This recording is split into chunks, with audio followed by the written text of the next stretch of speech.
Assalamualaikum.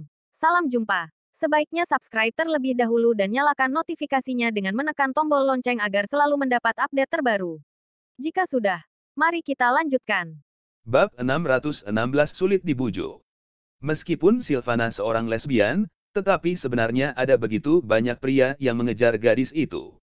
Mereka semua akan berusaha menyenangkan Sylvana dengan segala cara yang bisa mereka lakukan, tetapi tetap saja Sylvana tidak tertarik pada pria-pria tersebut. Sementara itu, Morgan yang muncul entah dari mana, berbeda dari semua pria yang dikenal Sylvana. Ketika mereka berdua bertemu untuk pertama kalinya, ada lebih banyak kontak fisik di antara mereka berdua daripada ketika Sylvana bersama orang lain. Selain itu, Sylvana menyadari bahwa dia tampaknya tidak banyak membenci Morgan. Segera setelah itu, Sylvana mengetahui identitas Morgan yang sebenarnya. Salah satu yang membuat hubungan antara Sylvana dan Morgan lebih dekat adalah Mandala, kakek Sylvana. Sylvana menatap ponselnya seraya mengertakkan gigi. Terlihat jelas ekspresi sangat marah di wajahnya. Morgan sialan. Dia menutup teleponku dan bahkan tidak meneleponku kembali. Pria macam apa dia, gumam gadis itu dalam hati. Sylvana menghela napas dan kembali berbicara pada dirinya sendiri, karena kamu tidak meneleponku, maka aku yang akan meneleponmu. Apapun yang terjadi, aku tidak peduli, yang pasti kamu harus berpartisipasi dalam pelelangan ini. Kalau tidak, bagaimana aku bisa menjelaskannya pada kakekku? Setelah itu Sylvana mulai membuka layar ponselnya, mencari nomor telepon Morgan dan menelepon pemuda itu lagi. Setelah telepon bordering beberapa kali, suara dingin terdengar di ujung telepon, "Maaf, nomor yang Anda tuju tidak dapat menerima panggilan." Morgan sialan. Beraninya kamu menutup teleponku, dengus Sylvana kesal seraya memutuskan panggilan dan kembali mencoba menelepon Morgan lagi. Morgan, yang tengah berada di dalam kelas, menutup telepon Sylvana beberapa kali berturut-turut. Namun, karena Sylvana terus berusaha meneleponnya sepanjang waktu, Morgan pun akhirnya tidak punya pilihan selain menjawab telepon gadis keras kepala itu, dan kemudian berkata dengan suara rendah, "Kakak, apa yang kamu lakukan? Aku berada di kelas sekarang. Bisakah kamu berhenti meneleponku?" "Di kelas?" tanya Sylvana dengan nada terkejut saat mendengar kata-kata Morgan, dan kemudian bertanya lagi dengan lembut, "Apa kamu masih di kelas?" "Kakak, aku seorang mahasiswa, tentu saja aku ada di kelas," jawab Morgan dengan enggan, lalu melanjutkan, "Kenapa kamu meneleponku? Apa ada yang penting? Jika tidak, aku akan tutup telepon." "Jangan, Morgan," teriak Sylvana seetika begitu mendengar bahwa Morgan akan menutup telepon lagi, lalu melanjutkan, "Morgan, kamu harus datang ke pelelangan kali ini." "Kakak, bukankah aku sudah mengatakan padamu dengan sangat jelas? Aku tidak tertarik dengan pelelangan itu. Kenapa kamu terus memaksaku untuk berpartisipasi?" tanya Morgan tak berdaya. Sylvana menjelaskan, "Tak berdaya, aku sudah memberitahumu bahwa aku memaksamu berpartisipasi dalam pelelangan ini karena kakekku yang meminta kamu untuk berpartisipasi. Ini adalah tugas yang diberikan kakek padaku. Jika kamu tidak datang, kakekku pasti akan menyalahkan dan memarahiku, dan kemudian sudahlah, aku tidak akan memberitahumu lagi. Pokoknya kamu harus datang." Morgan menjawab dengan suara rendah, "Apa hubungannya denganku jika kakekmu menyalahkanmu? Aku akan dimarahi kakek karena kamu." "Bagaimana itu tidak ada hubungannya denganmu?" tukas Sylvana dengan kesal. Aku tidak punya waktu. Aku tidak akan berpartisipasi dalam pelelangan itu, titik." Morgan menjawab dengan malas, lalu melanjutkan, "Jika tidak ada hal lain, aku akan menutup telepon ini, dan tolong jangan menggangguku lagi." Mendengar kata-kata keras kepala Morgan, Sylvana berkata dengan kejam, "Morgan, jika kamu tidak datang ke pelelangan ini, aku akan pergi ke kampus kamu sekarang juga. Aku akan memberitahu semua orang bahwa kamu melakukan pelecehan seksual terhadapku di dalam ruangan hari itu. Aku ingin melihat kamu masih bisa bertingkah sombong ketika kamu melihatku nanti. Jika hal ini masih tidak cukup membuatmu bersedia datang ke pelelangan, aku akan menelepon polisi dan mengatakan bahwa kamu memperkosaku."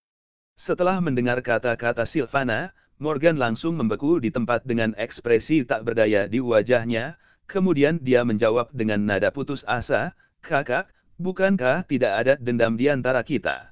Kenapa kamu harus melakukan itu?"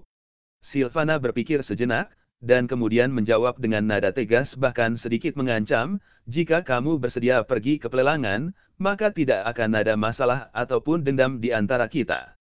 Akan tetapi, jika kamu menolak, maka aku benar-benar akan melakukannya." Morgan membelalakkan matanya dan berkata dengan ekspresi sangat geram, "Kalau memang kita punya dendam, kenapa kamu harus seperti ini?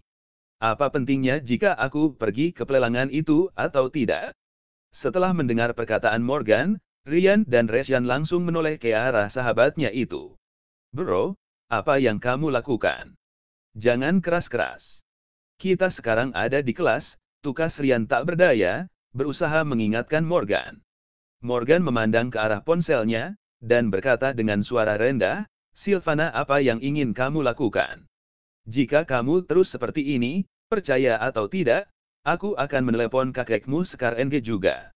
Sylvana berkata dengan santai, "Jika kamu berani menelepon kakekku, aku akan pergi ke kampusmu sekarang juga. Lalu kita akan melihat siapa di antara kita yang memiliki masalah besar."